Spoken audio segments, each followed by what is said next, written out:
السلام علیکم friends, welcome to کتاب نگری یوٹیوب چینل کتابوں کی نگری میں خوش آمدید۔ میں ہوں آپ کی ہوسٹ اقرا یاسین اور آج میں آپ کے لیے لے کر آئی ہوں یمن کی قلم سے تحریر کردہ ناول اہل دل کے ایپیسوڈ نمبر 28 کو لے کر۔ اس ایپیسوڈ کو سٹارٹ کرنے سے پہلے جلدی سے کر لیجئے چینل کو سبسکرائب، ویڈیو کو لائک اور کلک کر لیجئے بیل آئیکن کو۔ اب آتے ہیں ایپیسوڈ کی جانب۔ چرار کال پر شاہد کی حالت کے بارے میں سنتا پریشان ہو رہا تھا۔ اماں بھیکی آواز میں بول رہی تھی۔ جب آیا تو تب بھی جل رہا تھا آگ کی طرح۔ بولا سر درد کر ہے، مگر رات کو سونے لگا تو طبیعت اتنی بگڑ گئی کہ ہم سب کی جان حلق میں اٹک گئی۔ ہسپتال لے گئے تو ڈاکٹر بولا بلڈ پریشر بڑھ گیا۔ جیری میرا دل کہتا ہے اسے کوئی پریشانی ہے، وہ بتا نہیں رہا، ہمیشہ کی طرح دل میں دبا رہا ہے، کچھ ہے جو اسے چین نہیں لینے دے رہا، پر بولتا نہیں ہے۔ اماں اس کی فکر میں گھلتی ہلکان ہو رہی تھی۔ جرار نے پیشانی مسلی۔ میرے سامنے تو ایسا کچھ نہیں ہوا کہ پریشانی ہو، اللہ نہ کرے شاید دفتر میں کوئی مسئلہ ہو گیا ہو۔ جرار نے دماغ پر زور دے کر یاد کرتے ہوئے جواب دیا۔ اماں بریا سے پوچھیں، شاید اسے کچھ بتایا اس نے کچھ سوچ کر بریا کا کہا، حالانکہ اسے یقین کی حد تک شک تھا کہ شاہ بریا کو اپنی کوئی بات نہیں بتاتا ہوگا۔ پھر بھی ایک موہوم سی امید کے تحت اماں کو مشورہ دیا۔ پوچھا ہے، وہ پگلی میرے پوچھنے پر الٹا رونے لگی کہ میں نے کچھ نہیں کیا، شاہ کی حالت پہلے سے ہی ایسی تھی۔ وہ جلدی خود بھی گھبرا گئی، سہمی ہوئی سی ایک طرف بیٹھی ہے، بھلا ہم اس پر شک کیوں کریں، شاہ کو تو جانے کیا مسئلہ ہے۔ اماں کی پریشان آواز پر جیری کو شدت سے احساس ہوا کہ وہ ان کے پاس موجود کیوں نہیں ہے۔ وہ ان کے پاس ہوتا تو ان کے گلے لگا کر تسلی دیتا۔ اس نے نظر اٹھائی تو ہنا نہائی دھوئی تیار ہو کر آتی اس کے پاس بیٹھ گئی اور سامنے ملازمہ ٹی ٹرالی میں ناشتے کے نام پر ڈھیروں لوازمات بھر کر لا رہی تھی۔ اماں گھبرائیں نہیں، انشاءاللہ سب ٹھیک ہوگا، میں بات کروں گا شاہ سے، آپ کو پتہ تو ہے نکچڑا سا ہے، یہاں مزاج کے خلاف بات ہوئی اور وہاں اس کے سر میں درد شروع ہو جاتا ہے۔ وہ اماں کو بہلانے کے لیے مزاحیہ انداز میں بولا تو وہ بے ساختہ مسکرائیں۔ ہاں نکچڑا تو ہے، مگر شہزادے ایسے ہی ہوتے ہیں۔ اماں نے اس کی طرف داری کی تو جرار بے ساختہ ہنس پڑا۔ اماں آپ اس کی طرف داری کر کے مجھے جلا رہی ہیں اب؟ اس نے مصنوعی خفگی جتائی تو اماں مسکراتے ہوئے اسے اپنی محبت میں برابری کا یقین دلانے لگی۔ ان کی سادگی پر اس کی آنکھوں میں نمی چمکی۔ ملازمہ اب ٹی ٹرالی سے سب چیزیں ٹیبل پر رکھ رہی تھی۔ وہ اماں سے الوداعی کلمات کہتا کال کاٹ گیا تھا۔ ہنا نے مسکرا کر اسے دیکھا۔ 3 پیس سوٹ میں بال جل سے بنائے، وہ فریش اور بہت اٹریکٹیو لگ رہا تھا۔ آپ کی چائے؟ ہنا نے اسے کپ اٹھا کر دیا تو اس نے ایک نظر اسے دیکھتے ہوئے خاموشی سے تھام لیا۔ وہ بھی اپنا کپ اٹھا کر اس کے پہلو میں بیٹھی مسرور سی چائے کی چسکیاں بھر رہی تھی۔ یہ ناشتہ بھی کرے نا؟ ہنا نے آملیٹ اور ساتھ پراٹھا پلیٹ میں رکھتے ہوئے اس کی طرف بڑھایا۔ کہ یہ تم نے بنایا؟ جرار نے پلیٹ تھامے بغیر سنجیدگی سے اسے دیکھتے ہوئے سوال کیا۔ نہیں یہ تو، وہ جواباً گڑبڑا گئی۔ تو پھر رکھ دو ہنا، میں ان آسائشات کا عادی نہیں ہوں۔ ابھی وہ بات پوری نہیں کر پائی تھی جب وہ بول پڑا۔ ہنا کا چہرہ پھیکا پڑ گیا۔ جرار آپ ایسا کیوں کہہ رہے ہیں؟ وہ مدھم لہجے میں بولتی اسے دیکھنے لگی، آنکھوں میں نمی ابھر آئی۔ جرار نے چائے کا گھونٹ بھر کر کپ ٹیبل پر رکھا۔ دیکھو ہنا، جیسے تم بغیر آسائشات کے نہیں رہ سکتی، بالکل ویسی مجھے یہ آسائشات پسند نہیں۔ مجھے ملازمین کے ہاتھ کے کام نہیں پسند۔ چائے بھی آج تمہارا دل رکھنے کے لیے پی لی ہے، کل سے میرے لیے یہ تکلف مت کروانا پلیز۔ وہ نرمی سے بولتا اس کا گال تھپ تھپا گیا۔ آج اس کے لمس میں تکلف سا تھا، اسے چھوا ایسے جیسے وہ اجنبی ہو۔ جرار مگر یہ ان کی جاب ہے، وہ کام کرنے کی پے لیں گی، مفت میں تو نہیں کروا رہی میں، وہ وضاحت دے رہی تھی۔ سمجھ ہی نہیں پائی اس کی بات۔ خیر وہ تو اسے بھی نہیں سمجھ پائی تھی اب تک۔ جرار نے تعصب سے سر جھٹکا۔ میں جانتا ہوں، مگر وہ پے میں نہیں دے رہا ان کو، نہ میں نے ملازمین سے کام کروا کر زندگی گزاری ہے۔ میری لائف بہت سمپل سی تھی، گھر کی عورتوں کو کام کرتے دیکھ کر جوان ہوا ہوں، بس اتنا بنایا جتنا کھایا جا سکے، ایسے ٹیبلز نہیں بھری جاتی تھی۔ مجھے وہی لائف سکون دیتی ہے ہنا، سو پلیز مجھے میرے اصل میں رہنے دو۔ تمہارے رنگ میں ڈھلا تو میں جرار حیدر نہیں رہوں گا، اس نے بے چارگی سے کہا۔ وہ نرمی سے ہی بول رہا تھا مگر اس کے الفاظ ہنا کو لگا اسے طنز کیا جا رہا تھا۔ کیا وہ اسے جتا رہا تھا؟ اس کے لیے چائے پینا مشکل ہو گیا۔ کپ ٹیبل پر واپس رکھ گئی۔ جرار کیا آپ مجھے ٹانٹ کر رہے ہیں؟ وہ بولی تو آواز بھیگ گئی تھی۔ دماغ جو کچھ پرسکون ہوا تھا پھر سے الجھنے لگا۔ جرار نے گہرا سانس بھرا۔ تم شاید مجھے کبھی نہیں سمجھ پاؤ گی ہنا، وہ افسوس سے بولتا اسے اپنے حصار میں لے گیا۔ آپ اپسیٹ ہیں نا؟ ہنا اس کے انداز میں صاف تبدیلی محسوس کر رہی تھی۔ وہ نرمی سے بات کر رہا تھا، محبت جتا رہا تھا، مگر انداز میں پہلے جیسی گرم جوشی نہ تھی، محبت میں پہلے جیسی شدت نہیں تھی۔ وہ یہ بات شدت سے محسوس کر رہی تھی۔ ہاں اپسیٹ تو ہوں، یہ زندگی مجھ پر بوجھ جیسی ہے، ایسا نہیں کہ جی نہیں سکتا، بس یہ ہے کہ یہ زندگی جیا تو ویسا نہیں رہوں گا جو اب ہوں۔ ہمارے ماحول اور حالات ہم پر اثر ڈالتے ہیں نا، تبدیلی تب بہتر ہوتی ہے جب حالات آپ پر تنگ ہوں یا آپ بے حد مجبوری میں ہوں، پھر بدل لینا چاہیے ماحول، پھر بدل جانا چاہیے خود کو، مگر سکون کی زندگی کو چھوڑ کر، اپنی اصلیت کو کھو کر کوئی اور رنگ اپنایا جائے تو آپ کی ذات میں منفی تبدیلیاں آتی ہیں، ایسی تبدیلیاں جو نہ آپ کو سکون دیتی ہیں نہ جینے دیتی ہیں۔ وہ سنجیدگی سے سمجھاتا اس کے بال سہلانے لگا۔ ہنا نے سر اٹھا کر اسے خفگی سے دیکھا۔ تو کیا میں بدل جاتی خیر تھی؟ کیا یہی سب میرے لیے نہیں تھا جرار؟ وہ روحانسی صورت سے لیے اسے دیکھ رہی تھی۔ جرار نے مسکرا کر اس کے ماتھے پر لب رکھے اور نرمی سے گال سہلایا۔ خیر نہیں تھی، اس لیے تمہیں ویسے زندگی دینے کی کوشش کر رہا تھا۔ گھر میں سب عورتیں کام کرتی تھی، بریا بھی کر رہی تھی، مگر کسی نے تم سے نہیں کہا۔ تمہیں کیا لگتا ہے، کیا وہ مجبور تھیں؟ تم سے ڈرتی تھیں؟ نہیں انا، وہ سب سادہ ہیں اور کم پڑھی لکھی ہیں، مگر ان کے پاس شعور ہے۔ وہ جانتی تھی تم ایک دم سے اپنا مزاج بدلو گی تو مرجھا جاؤ گی۔ تم اس گھر میں دن کے 12 بجے اٹھتی رہی ہو، جس گھر میں فجر کی نماز کے بعد کوئی سوتا نہیں تھا۔ تمہارے لیے سب کیا جا رہا تھا نا۔ عورت کو گھر بدلنا ہوتا ہے، یہی دنیا کا نظام ہے، مگر ایسے بالکل نہیں کہ گھر بدلوا کر ان کو پہلے روز سے اپنے رنگ میں رنگنے کی کوشش کی جائے۔ اسے وقت دیا جاتا ہے، اس کا ساتھ دیا جاتا ہے، اور پھر وہ سب سیکھ جاتی ہے۔ اور وہ عورت ہی ہو سکتی ہے جو حالات کے حساب سے ڈھلتی ہے تو بدلتی نہیں ہے۔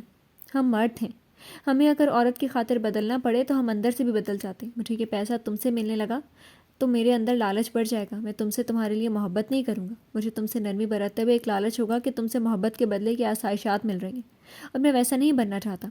میں نرمی سے سمجھا رہا تھا۔ ہنا کو ایک دم چپ سی لگی تھی۔ چرار کا جروب وہ بتا رہا تھا اسے وہ بھی قبول نہ تھا۔ سوچنے بیٹھی تو اندازہ ہوا شاید کسی عورت کو یہ بات قبول نہیں ہوتی۔ سب چاہتی ہیں ان سے ان کے لیے محبت کی جائے۔ وہ نرمی سے آسائشات اور یہ سکون، وہ الجھ رہی تھی۔ دل چاہتا تھا سب چھوڑ چھاڑ کر جرار پر اعتبار کر لے، اس کا ہاتھ پکڑ کر اس کے راستے چلی جائے، مگر دماغ بار بار حساب کتاب میں الجھا دیتا تھا۔ یہاں سے کیوں جائے جب یہ سب اسی کا تھا؟ جرار کوئی کال آنے پر اٹھ کر جا چکا تھا۔ ہنا سوچ میں گم تھی اور سامنے ٹیبل پر رکھے تمام لوازمات ویسے کے ویسے ہی پڑے رہ گئے۔ بریا نے دوپہر کا کھانا بنوانے کی کوشش کی تو دیدے نے اسے شاہی کا خیال رکھنے کی تاکید کرتے ہوئے کمرے میں بھیج دیا۔ وہ سر ہلاتی سیڑھیاں چڑھ کر اوپر آئی، چوروں کی طرح کمرے میں جھانکا تو شاہی کولر کی ٹھنڈی ہوا میں سکون سے سو رہا تھا۔ وہ آہستگی سے قدم اٹھاتی بیڈ کے قریب پہنچی۔ اس کے وجیح پرکشش چہرے پر چمکتی وہ شہد رنگ آنکھیں اس وقت بند تھیں۔ وہ جھجک کر بیڈ پر چڑھتی اس کے قریب بیٹھ گئی۔ نظریں اس کے چہرے پر جمی تھیں۔ نہ وہ اچھا تھا، نہ وہ خوش رکھتا تھا، برا تھا، ڈانٹتا تھا، قید کیا ہوا تھا اور شکی بھی تھا، مگر پھر بھی اچھا لگتا تھا۔ رات اس سے ناراض ہو گئی تھی، پھر بھی اس کی حالت بگڑ جانے پر اسے پہلا احساس یہی ہوا تھا کہ اسے کچھ ہوا تو وہ نہیں رہ پائے گی۔ اس کے سر پر سائبان جیسا تھا، وہ اب اس کا واحد سہارا تھا، اور اس کی دم سے اس کے گھر میں وہ محبتیں وصول کر رہی تھی۔ اس کے ساتھ نہ رہا تو سب ختم ہو جائے گا، اور یہ تصور بھی بہت بھیانک تھا، اتنا بھیانک کہ وہ رو رو کر اس کی سلامتی کی دعائیں کرتی رہی تھی۔ اس نے ہاتھ بڑھا کر اپنی نرم سی انگلی اس کے مغرور ستوان ناک پر ہولے سے ٹکائی، پھر باری باری آنکھوں پر، پھر اس کی ہلکی بڑھی ہوئی شیپ کو اپنی نرم انگلیوں سے چھو کر محسوس کرنے لگی۔ اس کے نرم نازک سے لمس کو محسوس کر کے شاہی نے آنکھیں کھولی تو وہ اس کی قمیض کے بٹن پر انگلی رکھتی ہٹاتے جانے کی سوچ میں مبتلا تھی۔ معصوم چہرے اور نازک نکوش میں افسردگی تھی۔ ہر وقت چڑھی رہنے والی ننھی سی ناک اپنی اصل حالت میں موجود تھی۔ گلابی لبوں کو وہ بار بار دانتوں سے کچلتی پریشان لگ رہی تھی۔ شاہی اسے محویت سے دیکھتا بے ساختہ مسکرا دیا۔ سچ کہا جاتا ہے عورت بہت بڑی ٹینشن ہے۔ اس کے بولنے پر وہ ٹھٹک کر نظر اس کے چہرے پر لائی، اسے جاگا ہوا پا کر جیسے اس کی بڑی آنکھیں مزید پھیلی تھی۔ وہ منظر دل موہ لینے والا تھا۔ اس سے پہلے کہ وہ ہاتھ پیچھے کر کے اس سے دور ہوتی، وہ اس کا ہاتھ تھام کر رک گیا۔ اب یہی دیکھ لو، رات تم نے میرے سر میں شدید درد کر دیا تھا۔ وہ مسکراہٹ دبائے اس پر الزام لگا رہا تھا۔ بریا کا دل ڈوب گیا۔ تو کیا واقعی اس کی وجہ سے وہ اس حال کو پہنچا تھا؟ اس کے چہرے پر شاہی کی بات سے سایہ سا لہرایا تھا۔ شاہی نے اسے کھینچ کر اپنے مزید قریب کر لیا۔ میں تمہیں دوبارہ تنگ نہیں کروں گی، کچھ نہیں کہوں گی، بھائی سے ملنے اور شہر جانے کی بات بھی نہیں کروں گی، نہ مجھے موبائل چاہیے۔ وہ لرزتی آواز میں اسے یقین دلانے لگی، گویا مان بیٹھی ہے کہ وجہ وہی تھی۔ کیا وہ اتنی سادہ تھی جسے لگتا تھا اس کے شہر جانے، موبائل مانگنے کی شاید ٹینشن لے گیا؟ شاہی نے اس کا چہرہ اپنے ہاتھوں میں بھر کر اس کی چھوٹی سی ناک پر لب رکھ دی۔ اس کی حرکت پر مٹھیاں بھینچ گئی، مگر اس بار اسے پیچھے نہیں دھکیلا تھا۔ یعنی ایسی فرما برداری، ایسی خدمت؟ شاہی ہولے سے ہنسا۔ ٹھیک ہے، اگر تم مان لو مجھ سے وہ سب نہیں مانگو گی اور سزا بھی خاموشی سے جھیلو گی تو میں دل بڑا کر کے تمہیں معاف کر دیتا ہوں۔ وہ اب بھی شرارت پر مائل تھا۔